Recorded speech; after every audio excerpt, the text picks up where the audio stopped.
I was 22 when I became Muslim. I was a bit younger than that when I accepted Islam. But I make a distinction between accepting Islam and actually becoming a Muslim. So the first thing I really remember, of course, about Muslims and meeting Muslims was when I went to Egypt. My parents were living there. So those were my first experiences meeting Muslims, going to a Muslim country. It was a very strange experience, I have to say.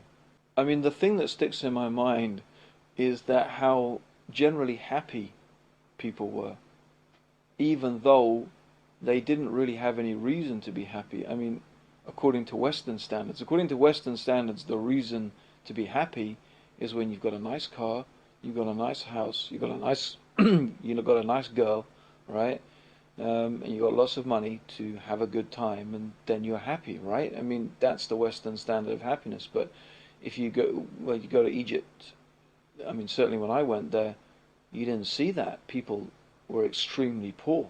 And poverty was the immediate thing you notice was poverty. Yet, in spite of poverty, people seem to be extremely happy. That is a very strange thing to encounter, because it immediately goes against everything that you've been led to expect is the source of happiness. Spiritually, I had been on a sort of search, a spiritual search, since I was, 14 or 15, and questioning the religion that I'd come from, Catholicism, and I'd looked through lots of different religions, and had actually, probably at that stage, if you're talking about 6 months before, come up against what I could call a brick wall. I had really reached a stage where I'd begun to think there were no answers, there was no spiritual dimension to the human being, and that maybe happiness really was just about having money, and maybe I just didn't have enough money. And in that process of thinking about making money, I thought, well, the secret, the key to happiness surely is going to be that you make the maximum amount of money with the minimum amount of effort, because the purpose of money is only to enable you to enjoy yourself. Money itself can't make you happy. It's the things that you can buy and the things that you can do with the money. And if you're spending all of your time earning the money, then where are you going to enjoy yourself? So I thought, okay, well, where can I start? Let me start by looking at different people in the world, different cultures. Let's look through history, and let's see if there's something there. And in that process of thinking, I was thinking about different nations and different civilizations, and then it suddenly sort of struck me, wait a minute, those Saudi Arabians have been sitting on their camels for I don't know how many hundreds of years, praying to Allah, and they've got all this money. I said, well, that sounds good. Very little effort, lots of money. I said, let me start researching, see what I can find out about this. And I obviously knew their religion was Islam and their book was the Quran. And so I thought to myself, okay, let's start by reading the Quran, see what that has to say, what I can find out there. And that's really how I came upon Islam. And it was actually reading the Quran itself. When I actually started to read this translation of the Quran, it dawned on me as I was reading it, is that this was the very thing that I'd been looking for all that time. Here it was, truth from God, revelation from God. I just said to myself, well, if I have ever read a book that's from God, it's this. But that's how I discovered Islam. But the problem is that when I actually was faced with a challenge, and the real challenge was my girlfriend. That was the real challenge. When my girlfriend found out I had become Muslim, she totally freaked out. And actually at that stage I just gave up on the whole project of, I gave up on it really, basically, of actually of living Islam. I mean, I still remember that I used to go to parties, and I used to sit down with people drunk and talk to them about Islam and tell them what a brilliant religion it was and tell them I'm a Muslim, and they would be asking me, well, tell us more, and I said, well, I'm too wasted, I can't, but read the Quran, it's good, and that's why I say that, I accepted Islam, but I wasn't a Muslim, because if you looked at my life, there was nothing different, except I would have to say one thing was different.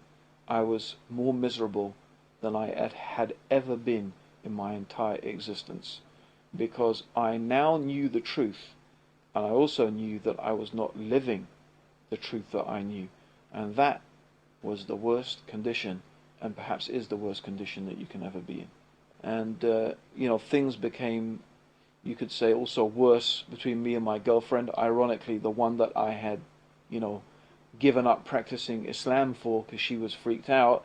Things became worse between me and her, and I think it was a combination of all of those things just led to a type of situation where literally I just couldn't take it anymore. And I decided to go and stay with my parents in Portugal. My parents live in Portugal, and it was there really that I just began to realize things came into focus. I began to realize, okay, my life is a mess. I know why it's a mess, because I found the truth. I know what the truth is, and I'm not following it. And I just made this dua to Allah. I prayed to God. I said, oh Allah, I said, just let her call. I promise that if she calls me today, I will pray to you 5 times a day. I mean, Lord, as if Allah needed me to pray to Him. But I mean, that's. But I mean, it was like Allah, I will pray to you 5 times a day. I can't promise I will give up any other bad things or I can do anything else, but I will pray 5 times a day, and I promise that I will never stop praying 5 times a day. And after I made this dua, that same afternoon, just a couple of hours later, she phoned. And I was actually working in the garden at the time and building a wall. I still pass that wall and look at it and think, that's the wall that I was building when that thing happened to me. And my dad came down and he said, well, it's your girlfriend on the phone. Don't want to mention her name.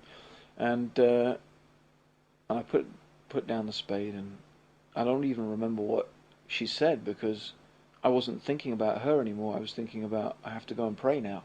So I just put down the phone and went and took a ghusl, took a bath, and started praying. And that's it. And really, that's the difference between being a Muslim and not being a Muslim. When you establish the prayer, your life changes. And really, just praying 5 times a day changed my life, and that's it, really. And that's when I say, that's when I became Muslim. That's the day I became a Muslim. Islam, without doubt, is the path to true happiness in life. It is the real path to true happiness. And people ask me, so what is it like now that you're Muslim compared to how it was before? Well, it's like being dead and then being alive. It's like being blind and then seeing. It's like being in darkness and then being in the light.